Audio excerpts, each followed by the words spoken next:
Hello, my name is Rochelle Hamilton, and for today's topic, I'm talking about teams. There are 5 dysfunctions when working with a team. The first dysfunction is absence of trust. This is a really important one because you need trust to be part of a team. When you have trust, you're able to ask questions that you don't know about. You're able to admit when you don't know something, and you're able to be vulnerable. Admit when you're wrong or ask for help.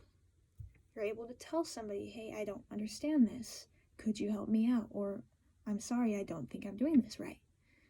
So trust is very important. If you don't have trust, then you can't have conflict, which is the second dysfunction, is the fear of conflict.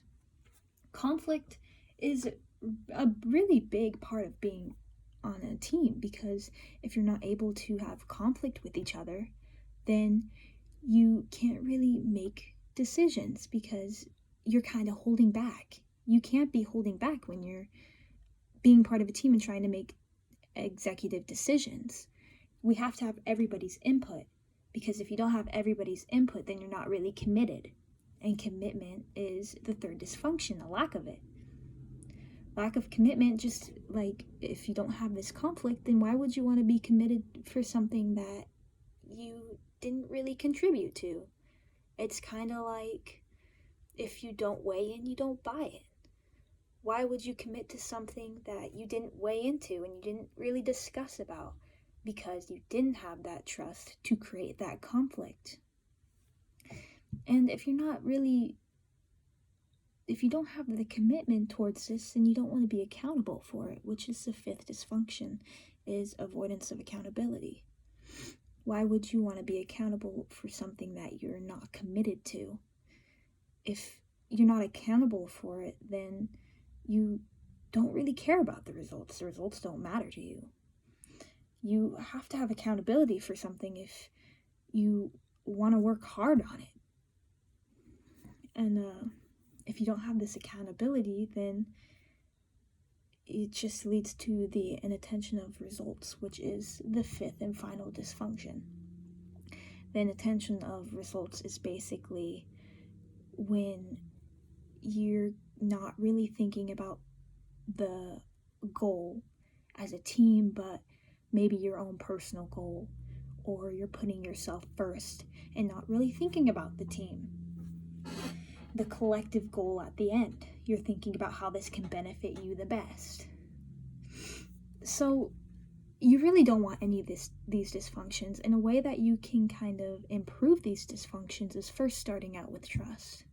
I think this is a very important step because it's the first step and it leads to all the other steps. If you don't have trust, you can't move on to the second step, which is conflict.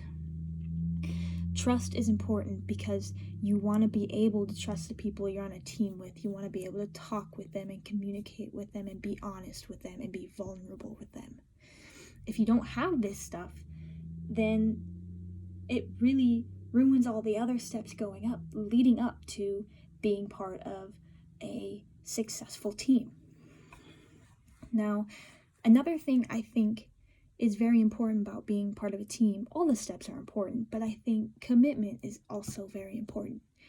If you're not committed to the team, then why are you even on it? Why are you even there?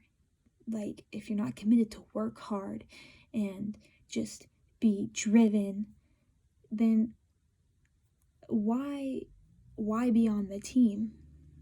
If you need this commitment, because if you have this commitment, then you can move on to being accountable for these decisions that you've made and that you've committed to. And so I think those two steps are very important with being part of a team. An example I have with being part of a team myself, a pretty good team that has all of these functions, is I was part of a soccer team. I love soccer, and so I've played it pretty much my whole life, but when I've had a really good functional team was when I was in high school. Being in high school, especially as a senior, I knew all the people on my team, and, I trusted all of them, and I was like, they trusted me. We were able to communicate and ask for help when we needed it. If they needed advice to what they should do, then I was able to guide them and help them. We were able to, if we did have conflict, talk about it, because like we did trust each other's opinions, and we went to each other. We were vulnerable with each other. So if we had conflict, we were able to discuss it in an appropriate manner. And then having this conflict, like we were very committed. We were a very committed team. We all had the same goal, which was winning. So being able to be committed helped us go to accountability. We took accountability for our actions. Like if we messed something up, we were accountable for it. Like if maybe the offender of the other team went past the defender would go up and say, hey, that was my fault. I take accountability of that. Or, if I was the offender, so if I went to shoot a goal and it missed, I would take accountability. Like, oh, I'm sorry, that was my fault. And taking accountability ultimately leads to the last step, which is having results, and we had those results. Having all of these functions together, we were able to be a better team and function well together and just like believe in each other. And the results really showed because we started winning more. My senior year was my best year because we were a great team. So I think all these steps are really important when being part of a team. Now, being part of a team is also having the idea of the ideal team player. Everybody wants to be the ideal team player. Well, the ideal team player has 3 different traits, and that's humble, hungry, and smart. Now, humble is, as everyone knows, just not having like a huge ego and not just thinking about yourself. It's thinking about everyone else and, being there for everyone else and not, thinking just your own benefits from it. Being hungry, is being determined and driven and working hard to get to the results that you want.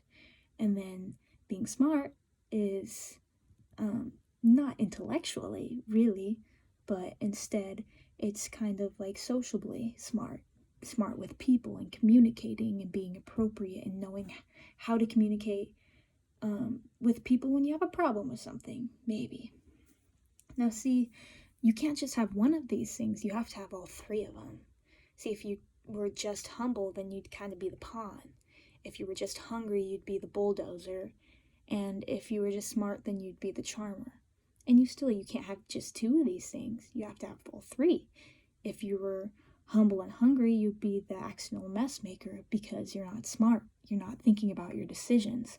Like you're going for it and you're being humble about it, but you're not really thinking it through.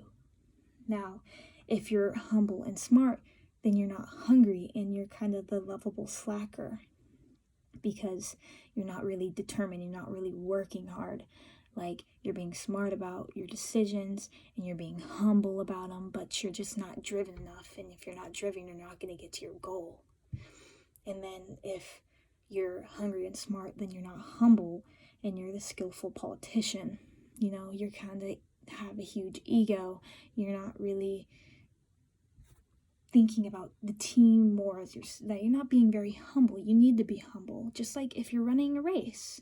If you're running a race and you're beating the people by such a long ways and you get first place, like if you're not humble and you kind of have a huge ego, you would probably be like, yeah, I won. Yeah, I got this. Whereas where you're humble, you would, finish the race knowing that you beat them by a long shot, but you would still go up them. You'd shake their hands. You'd say, good job.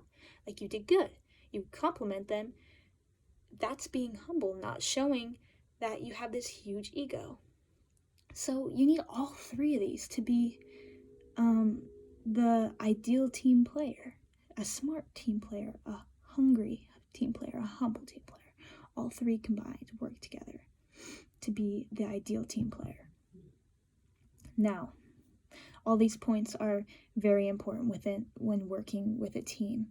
And I suggest to you, you think back to the next time you're working within a team and maybe thinking about these points that I just named to you and being that ideal team player that you want to be. That's all I have today for today's topic. So thank you for listening.